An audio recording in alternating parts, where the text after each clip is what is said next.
It's a wonderful day when you have my fine guests who come just about every month with an incredible subject, Judy Heft and Leslie Montanil. And today we have an incredible subject, I believe, which is women leaving the workforce to raise a family. And this is so timely, and first of all, welcome again. Thank you, Tony. And welcome Thank you again. again. Was driving out of Hartford with my wife, who was mentioning about the fact that a relative in her family was faced with a situation of should I quit my teaching job to have my first child, or should I be a stay-at-home mom? It is an incredible dilemma. And of course, when you look at this numerically, it's like, well, you know, why work? But this is something you guys have given an incredible amount of thought to, and I don't have an answer, and I know you will share with us the best of your insight. Well, thank you, Tony. We've been talking about this a lot, and there's really two sides to it because of the finances. You know, do you stay home and raise your children, which is a wonderful privilege, or do you just take a little maternity leave and then do you go back to work because you have to financially? And if you do decide to stay home, what can you do to make sure that you are able to go back to work when you're ready? And it's really an interesting discussion. And if you have the ability to make the conscious choice to leave because you've either saved enough for the short term, or your spouse or significant other is earning enough to really give you the privilege of staying home to raise your family, you really have to think about not what's going to be 5 months down the road, but 5 years down the road when you do make that choice. And make sure you're making the choice for all the right reasons. And of course, raising a family is a wonderful reason to stay at home. But when you do make the choice, you want to keep yourself connected. And you want to keep yourself in the loop so that down the road, when the savings has dwindled, that you had saved enough to stay at home, you can come back somehow into the workforce, either for yourself, someone else, and really start bringing income back into your family as your children move on and upward.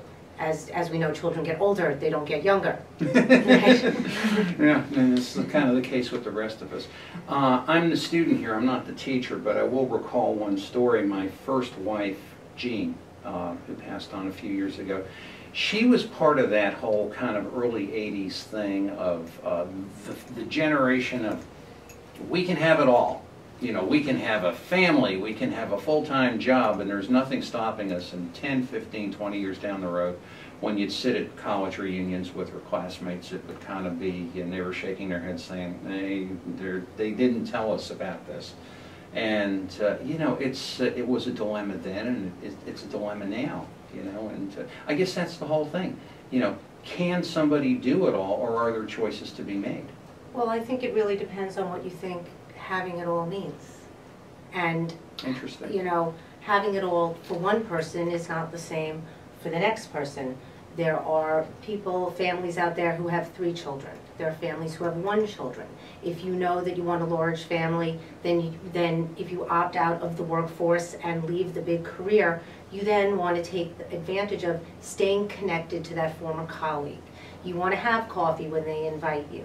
You then maybe want to form a social group with the moms around you as your children are starting to grow up. So if you're having 3 children, by the time the youngest hits kindergarten, you've formulated a new network that, you know, maybe you can then take those skills you had to move on. And maybe that's having it all for that person.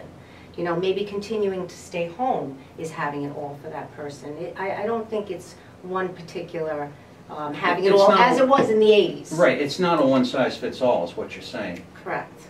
You know, there's different ways of staying at home too. You could work from home one day, or and then you can job share with other people. You can start your own business. You could blog. You could write a journal, a mommy blog. You can do other things to keep connected, to just stay out there, to keep your finger in the pot, so to speak. Keep your social networking and your business networking up to date. So there's a lot of ways to do that. And I think one of the reasons why a lot of women opt to go back to work is because of health insurance. They might be the one carrying the health insurance. And the cost of daycare being so ridiculously expensive. Incredibly expensive. You know, having a nanny and having daycare is very high cost. I was very lucky when I had my kids, I brought them to work with me a lot of times. So in being an entrepreneur, I was able to do that, and that worked for me. But it was still really hard. It's very difficult, and no matter what anybody tells you, it's not all that glamorous to try to have it all as we did in the 80s. I think also if you're thinking of leaving because you want to raise your family, you have to look at your company and see what they offer. They may offer a job share program. They may offer a stay-at-home and work 2-day program. There could be a lot of opportunities out there if you look into them and certainly research them. Just this morning, I saw a group of women. Obviously, one came with her youngest child, and they were gathering around a table having coffee, and they were clearly talking about fundraising for something in their community. They all obviously had careers, and they were keeping their finger in the pot. They were looking toward the future, and it's really important when you look to do something at home while raising your family, something that will make a difference down the road to either a prospective employer or maybe a company you want to go back to, or even launching into a new career. So instead of like the annual bake sales that might raise some money for school uniforms or things like that, these women were working on a real fundraiser for their town to help disabled children, something more like that, that would give them some notoriety of their own, and also down the road maybe bring them some income into their home that they had once earned. Maybe not the same income, but additional income. It keeps them open to meeting different people too in other professions that they might not normally have met if they were just networking or, you know, socializing with the other mommies. But being out there in the community is what keeps their fingers out there and gives them an opportunity if they decide to go back. Well, you hit on an interesting point, and you're probably only going to hear it on this show, but I am understanding we are coming up on a hard break. I'm going to lead that off in our second segment because it's something about men being men and women being women, and you know, we don't hear a lot about that, but you're going to hear about it because I think it's an important part of this discussion. Tony D'Angelo, Leslie Montanile, Judy Heft, segment 1 of 3. We'll be back in a second. Women leaving the workforce, what to do. Right back.